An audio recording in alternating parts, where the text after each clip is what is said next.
রাষ্ট্রপতি ইস্যুতে বৈঠক ডেকেছেন তারেক রহমান। রাষ্ট্রপতি পদে বিএনপির মনোনয়ন পেলেন মির্জা ফখরুল। সচিবালয়ে বৈঠকের বিষয়ে সমালোচনার জবাব দিল বিএনপি। রাষ্ট্রপতি নির্বাচনে বিরোধী দল অংশ নেওয়ায় গণতন্ত্রের সৌন্দর্য, গয়েশ্বর। আপনি যদি মুসলিমদের পাশে থাকতে চান তাহলে ভিডিওতে লাইক করে চ্যানেলটি অবশ্যই সাবস্ক্রাইব করে দিবেন। এখন বিস্তারিত। রাষ্ট্রপতি ইস্যুতে বৈঠক ডেকেছেন তারেক রহমান। রাষ্ট্রপতি নির্বাচনে দলের প্রার্থী চূড়ান্ত করতে বৃহস্পতিবার ১৩ আগস্ট সকালে বিএনপির স্থায়ী কমিটির বৈঠক ডেকেছেন দলের চেয়ারম্যান ও প্রধানমন্ত্রী তারেক রহমান। ওই বৈঠকেই রাষ্ট্রপতি পদে দলের প্রার্থী চূড়ান্ত করা হবে। এরপর দলের পক্ষ থেকে জমা দেওয়া হবে মনোনয়নপত্র। দলীয় সূত্রে জানা গেছে, রাষ্ট্রপতি নির্বাচনে বিএনপির প্রার্থী হিসেবে কার নাম চূড়ান্ত করা হবে তা নিয়ে দলের নীতি নির্ধারণী পর্যায়ে আলোচনা চলছে। বৃহস্পতিবার স্থায়ী কমিটির বৈঠকে এই বিষয়ে চূড়ান্ত সিদ্ধান্ত নেওয়ার কথা রয়েছে। আপনি যদি মুসলিমদের পাশে থাকতে চান তাহলে ভিডিওতে লাইক করে চ্যানেলটি অবশ্যই সাবস্ক্রাইব করে দিবেন। রাষ্ট্রপতি পদে বিএনপির মনোনয়ন পেলেন মির্জা ফখরুল। রাষ্ট্রপতি পদে বিএনপির মনোনয়ন পেয়েছেন দলটির মহাসচিব ও স্থানীয় সরকার মন্ত্রী মির্জা ফখরুল ইসলাম আলমগীর। বৃহস্পতিবার ১৩ আগস্ট দুপুরে সচিবালয়ে জ্যেষ্ঠ নেতাদের সঙ্গে বৈঠকে মির্জা ফখরুলের প্রার্থিতা চূড়ান্ত করেন বিএনপির চেয়ারম্যান ও প্রধানমন্ত্রী তারেক রহমান। বৈঠক শেষে মির্জা ফখরুলের রাষ্ট্রপতি পদে প্রার্থিতার কথা ঘোষণা করেন বিএনপির জ্যেষ্ঠ যুগ্ম মহাসচিব রুহুল কবির রিজভী। একটু পর মির্জা ফখরুলের পক্ষে নির্বাচন কমিশনে মনোনয়নপত্র জমা দেওয়া হবে। একই সঙ্গে বিএনপির মহাসচিব ও স্থায়ী কমিটির সদস্য পদ থেকেও পদত্যাগ করেছেন মির্জা ফখরুল। রুহুল কবির রিজভী বৃহস্পতিবার এক ব্রিফিংয়ে বলেন, বিএনপির রাষ্ট্রপতি প্রার্থী দলের সংগ্রামী মহাসচিব মির্জা ফখরুল ইসলাম আলমগীর।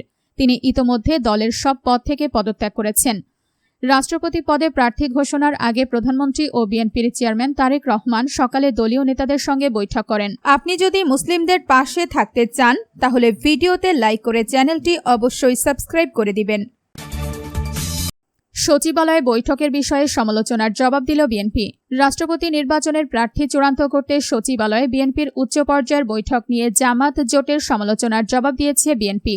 বৃহস্পতিবার ১৩ আগস্ট বিকাল ৩টার দিকে আগারগাঁওয়ে নির্বাচন ভবনে মনোনয়নপত্র জমা দেওয়ার পর বিএনপির স্থায়ী কমিটির সদস্য গয়েশ্বর চন্দ্র রায়, চিফ হুইপ নুরুল ইসলাম মনি এবং সিনিয়র যুগ্ম মহাসচিব রুহুল কবির রিজভী সাংবাদিকদের সঙ্গে কথা বলেন।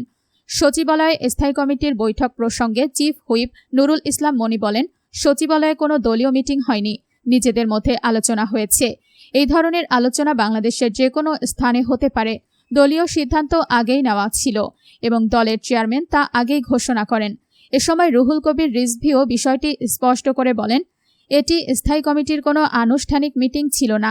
বিরোধী দলের অভিযোগ প্রসঙ্গে বিএনপির স্থায়ী কমিটির সদস্য গয়েশ্বর চন্দ্র রায় বলেন, এই নির্বাচনকে নিয়ম রক্ষার নির্বাচন বলার সুযোগ নেই। আপনি যদি মুসলিমদের পাশে থাকতে চান তাহলে ভিডিওতে লাইক করে চ্যানেলটি অবশ্যই সাবস্ক্রাইব করে দিবেন। রাষ্ট্রপতি নির্বাচনে বিরোধী দল অংশ নেওয়ায় গণতন্ত্রের সৌন্দর্য, গয়েশ্বর। বিএনপির স্থায়ী কমিটির সদস্য গয়েশ্বর চন্দ্র রায় বলেছেন, রাষ্ট্রপতি নির্বাচন বিরোধী দল প্রত্যাখ্যান না করে অংশ নিয়েছে, এটাই গণতন্ত্রের সৌন্দর্য। বৃহস্পতিবার ১৩ আগস্ট দুপুরে রাজধানীর আগারগাঁওস্থ নির্বাচন কমিশনে বিএনপির মনোনীত রাষ্ট্রপতি পদপ্রার্থী মির্জা ফখরুল ইসলাম আলমগীরের মনোনয়নপত্র জমা শেষে সাংবাদিকদের এক প্রশ্নের জবাবে গয়েশ্বর এ কথা বলেন। গয়েশ্বর চন্দ্র রায় বলেন, পর্যায়ক্রমে আমরা গণভোট বাস্তবায়ন করব।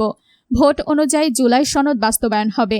রাষ্ট্রপতি নির্বাচনে মির্জা ফখরুল ইসলামের নাম ঘোষণার পূর্বে সচিবালয়ে আলোচনা সভা করেন বিএনপির শীর্ষস্থানীয় নেতৃবৃন্দ, যেখানে প্রধানমন্ত্রী সহ স্থায়ী কমিটির সদস্যরা উপস্থিত ছিলেন। সচিবালয়ে এমন বৈঠকের সমালোচনা করে জামাতে ইসলামী